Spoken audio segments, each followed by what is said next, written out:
కేంద్ర ప్రభుత్వం 76వ గణతంత్ర దినోత్సవ సందర్భంగా ఎంతమందికి పద్మ పురస్కారాలను ప్రకటించింది?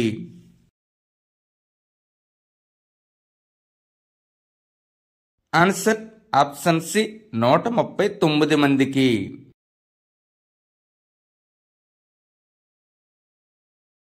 కేంద్ర ప్రభుత్వం ఇటీవలే పద్మ విభూషణ్ పురస్కారం ఈ క్రింది ఏ మాజీ సుప్రీంకోర్టు ప్రధాన న్యాయమూర్తికి ప్రకటించింది? Answer option D Jagdish Singh Khehar.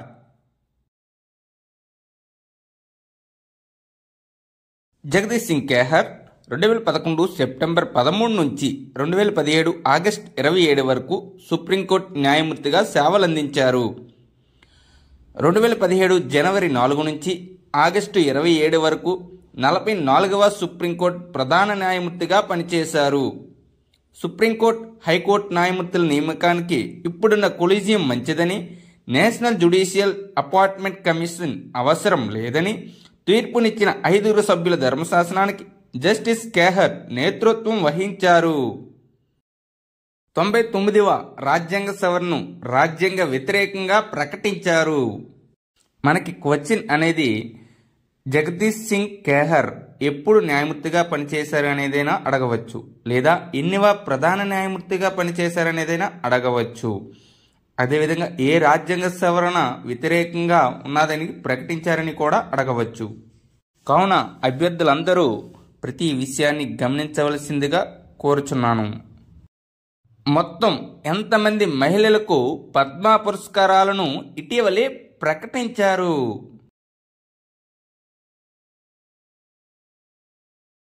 Answer option C 13 మందికి.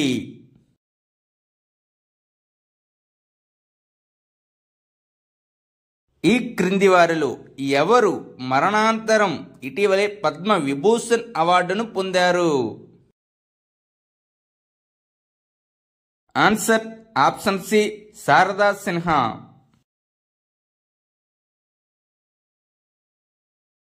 దేశంలో 3 పద్మ పురస్కారాలు అందుకున్న ఏకైక వైద్యుడు ఎవరు?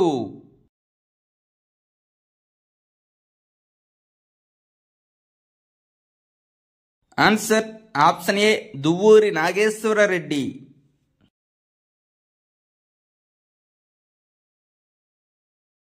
ఏషియన్ ఇన్స్టిట్యూట్ ఆఫ్ గ్యాస్ట్రోఎంట్రాలజీ ఆసుపత్రి చైర్మన్, ప్రముఖ గ్యాస్ట్రోఎంట్రాలజీ వైద్య నిపుణులు డాక్టర్ దువ్వూరి నాగేశ్వరరెడ్డి ఆంధ్రప్రదేశ్లోని విశాఖపట్నం జిల్లాలో జన్మించారు.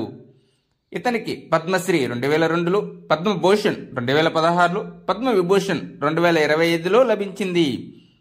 మాస్టర్ ఎండోస్కోపిస్ట్ అవార్డు 2009లో లభించింది.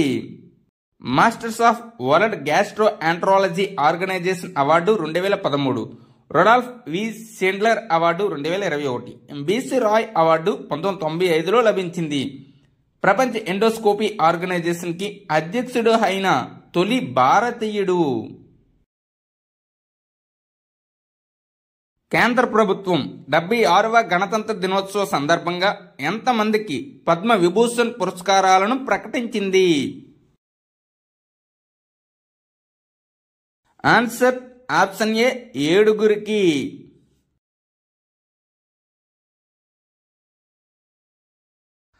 దువ్వూరు నాగేశ్వరరెడ్డి మెడిసిన్ విభాగంలో తెలంగాణ రాష్ట్రానికి సంబంధించిన వారు. Retired judge Jagdish Singh Khehar public affairs విభాగంలో చండీగఢ్కి చెందినవారు.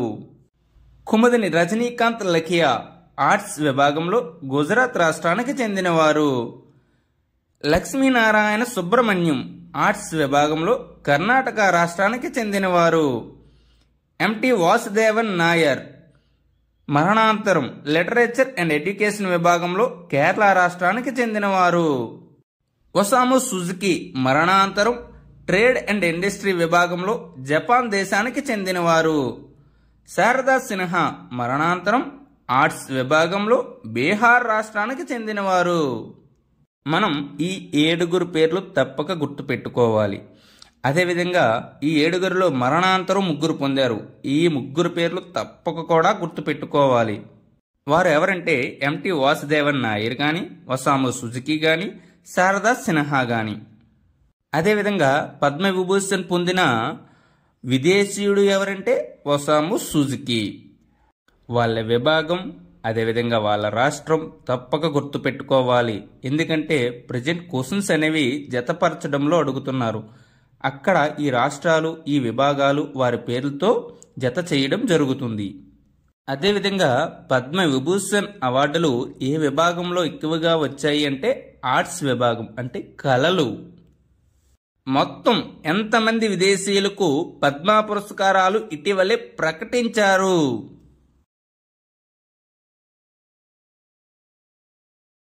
ఆన్సర్ ఆప్షన్ సి, 10 మందికి.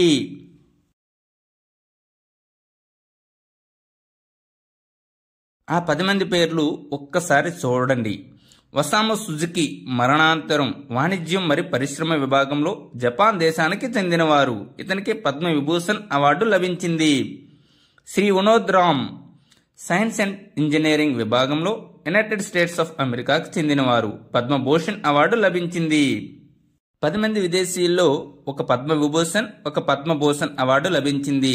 మిగతా 8 మందికి పద్మశ్రీ అవార్డు లభించింది. అజయ్ వి భట్ సైన్స్ అండ్ ఇంజనీరింగ్ విభాగంలో యునైటెడ్ స్టేట్స్ ఆఫ్ అమెరికాకి చెందినవారు. శ్రీ నితిన్ నోహ్రియా సాహిత్యం మరియు విద్యా విభాగంలో యునైటెడ్ స్టేట్స్ ఆఫ్ అమెరికాకి చెందినవారు. సేతురామన్ పంచనాథన్ సైన్స్ అండ్ ఇంజనీరింగ్ విభాగంలో యునైటెడ్ స్టేట్స్ ఆఫ్ అమెరికాకు చెందినవారు. స్టీఫెన్ నాప్ సాహిత్యం మరియు విద్యా విభాగంలో యునైటెడ్ స్టేట్స్ ఆఫ్ అమెరికాకు చెందినవారు. Sheikha Ali Al Jaber Al Sabah medicine విభాగంలో కువైట్ దేశానికి చెందినవారు. జోనస్ మాసెట్టి ఆధ్యాత్మికత విభాగంలో బ్రెజిల్ దేశానికి చెందినవారు. Chetani Chitnis science and engineering విభాగంలో ఫ్రాన్స్ దేశానికి చెందినవారు. అరవింద్ శర్మ సాహిత్యం మరియు విద్యా విభాగంలో కెనడా దేశానికి చెందినవారు. ఇక్కడ మనం వారి పేర్లు, వారి దేశాలు తప్పక గుర్తు పెట్టుకోవాలి. ఎందుకంటే జతపరచడంలో వారి పేరు, వారి యొక్క దేశాన్ని ఇస్తారు. మనకి ఇవి తెలిసినట్లయితే మనం జతపరచడం చాలా తేలిగ్గా అవుతుంది. ఈ సంవత్సరం అత్యధికంగా ఏ దేశం పద్మ అవార్డులు గెలుచుకుంది అంటే యునైటెడ్ స్టేట్స్ ఆఫ్ అమెరికా. మొత్తం ఎంతమందికి మరణాంతరం పద్మ పురస్కారాలను ఇటీవలే ప్రకటించారు? ఆన్సర్ ఆప్షన్ బి, 10 మందికి.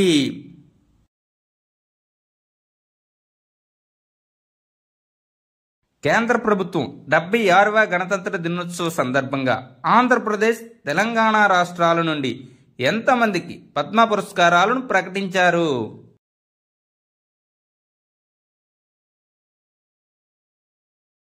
ఆన్సర్ ఆప్షన్ ఏ, ఆంధ్రప్రదేశ్ నుండి 5, తెలంగాణ నుండి 2.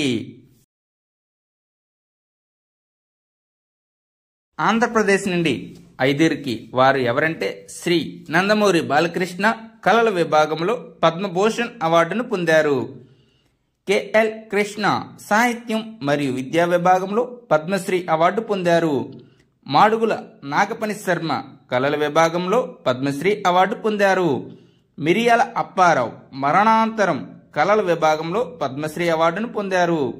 వాదిరాజ్ రాఘవేంద్రాచారి పంచముఖి సాహిత్యం మరియు విద్యా విభాగంలో పద్మశ్రీ అవార్డును పొందారు. ఆంధ్రప్రదేశ్కి సంబంధించి ఒక పద్మభూషణ్, 4 పద్మశ్రీ అవార్డులు లభించాయి. ఇందులో ఒకరికి మరణాంతరం లభించింది. అతను ఎవరంటే మిరియాల అప్పారావు. ఆంధ్రప్రదేశ్కి అత్యధికంగా ఏ విభాగంలో పద్మ అవార్డులు లభించాయంటే కళల విభాగంలో. ఎంతమంది కంటే 3. ఎవరెవరంటే నందమూరి బాలకృష్ణ, మాడుగుల నాగపని శర్మ మరియు మిరియాల అప్పారావు. అదేవిధంగా తెలంగాణ నుండి 2 పద్మ అవార్డులు లభించాయి. వారు ఎవరంటే దువ్వూరు నాగేశ్వర్ రెడ్డి వైద్య విభాగంలో పద్మ విభూషణ్ అవార్డు లభించింది. మందకృష్ణ మాదిగ ప్రజా వ్యవహారాల విభాగంలో పద్మశ్రీ అవార్డు లభించింది.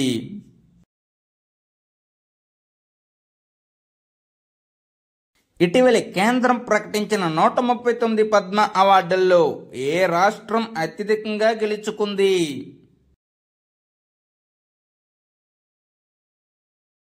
Answer option B Maharashtra. కేంద్రం ప్రకటించిన 139 పద్మ అవార్డుల్లో అత్యధికంగా మహారాష్ట్రకు వరించాయి. ఆ తర్వాత స్థానాల్లో ఉత్తరప్రదేశ్ నుండి 10 మందికి, కర్ణాటక, ఢిల్లీ, పశ్చిమ బెంగాల్ నుంచి 9 మందికి ఈ అవార్డులు లభించాయి. కేంద్ర ప్రభుత్వం 76వ గణతంత్ర దినోత్సవ సందర్భంగా ఎంతమందికి పద్మభూషణ్ పురస్కారాలను ప్రకటించింది? ఆన్సర్ ఆప్షన్ ఏ 19 మందికి.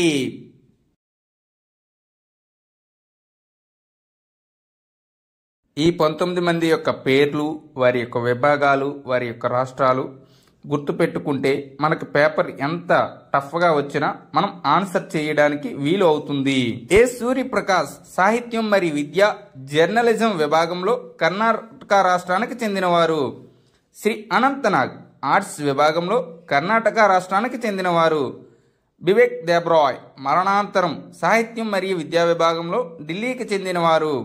జతిన్ గోస్వామి కళల విభాగంలో అస్సాం రాష్ట్రానికి చెందినవారు. జోస్ చాకో పెరియప్పరం మెడిసిన్ విభాగంలో కేరళ రాష్ట్రానికి చెందినవారు. కైలాస్నాథ్ దీక్షిత్ ఆర్కియాలజీ విభాగంలో ఢిల్లీకి చెందినవారు. మనోహర్ జోషి మరణాంతరం ప్రజా వ్యవహారాల విభాగంలో మహారాష్ట్రకి చెందినవారు. నెల్లి కుప్పస్వామి చెట్టి వాణిజ్యం మరియు పరిశ్రమల విభాగంలో తమిళనాడు రాష్ట్రానికి చెందినవారు. నందమూరి బాలకృష్ణ కళల విభాగంలో ఆంధ్రప్రదేశ్ రాష్ట్రానికి చెందినవారు. పిఆర్ శ్రీజేష్ క్రీడల విభాగంలో కేరళ రాష్ట్రానికి చెందినవారు. పంకజ్ పటేల్ వాణిజ్యం మరియు పరిశ్రమల విభాగంలో గుజరాత్ రాష్ట్రానికి చెందినవారు. పంకజ్ ఉదాస్ మరణాంతరం కళల విభాగంలో మహారాష్ట్రకు చెందినవారు. రామ్ బహదూర్ రాయ్ సాహిత్యం మరియు విద్యా జర్నలిజం విభాగంలో ఉత్తరప్రదేశ్కి చెందినవారు. స్వాతి రితంబర సోషల్ వర్క్ విభాగంలో ఉత్తరప్రదేశ్ రాష్ట్రానికి చెందినవారు. ఎస్ అజిత్ కుమార్ కళలు విభాగంలో తమిళనాడు రాష్ట్రానికి చెందినవారు. శేఖర్ కపూర్ కళల విభాగంలో మహారాష్ట్రకి చెందినవారు. శోభనాథ్ చంద్రకుమార్ కళల విభాగంలో తమిళనాడు రాష్ట్రానికి చెందినవారు. సుశీల్ కుమార్ మోదీ మరణాంతరం ప్రజా వ్యవహారాల విభాగంలో బీహార్ రాష్ట్రానికి చెందినవారు. Vinod Dham science and engineering విభాగంలో యునైటెడ్ స్టేట్స్ ఆఫ్ అమెరికా దేశానికి చెందినవారు. ఈ సంవత్సరం ఏ విభాగంలో పద్మభూషణ్ అవార్డులు అత్యధికంగా లభించాయంటే కళలు విభాగంలో లభించాయి. సుమారు 6గురికి పద్మభూషణ్ అవార్డులు కళల విభాగంలో లభించాయి. మరణాంతరం పద్మభూషణ్ అవార్డులు ఎవరెవరైతే పొందారో వారి యొక్క పేర్లను తప్పక గుర్తుపట్టుకోండి. మీరు తప్పకుండా వారి యొక్క పేర్లు, వారికి ఏ విభాగంలో పద్మభూషణ్ అవార్డు లభించింది, అదేవిధంగా ఏ రాష్ట్రానికి చెందినవారు అనేవి తప్పక గుర్తుపెట్టుకోవాలి. Thank you one and all. Please like and subscribe my channel join in success. మీకు కానీ ఈ వీడియో నచ్చినట్లయితే మీ ఫ్రెండ్స్కి షేర్ చేయండి.